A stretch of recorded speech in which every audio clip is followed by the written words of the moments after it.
points right across the country. Ogunabisi has more on that story. Your forecast could soon be calling for more weather-related extremes more frequently. Instead of being once-in-a-lifetime event, the snowstorm that hit Vancouver last winter or the Stanley Park windstorm can happen every year. The extremes that we're seeing now, the kinds of things like very high heat in Vancouver this summer, wildfires in Kelowna, and then across Canada actually impacts like the major flooding that they've just had in Manitoba, which was the second worst flood since the 1880s. Ice storms in Ontario. All of these things we can probably continue to see more extreme examples of. Those are the findings of a recent report by the Adaptation to Climate Change team at Simon Fraser University. It's warning Canadians to brace for a wild ride in the coming years.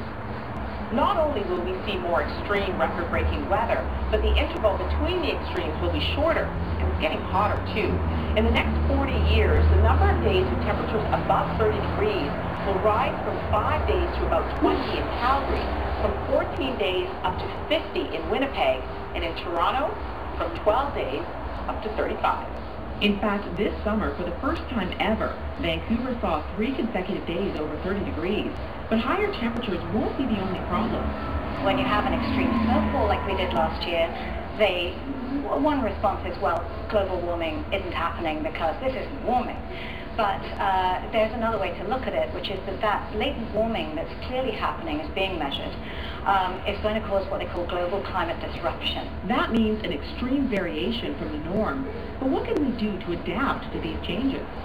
We could be working to make houses more resilient to things like high winds and flooding. Municipal governments could be changing their long-term land use planning, so you don't zone in a floodplain for certain kinds of building.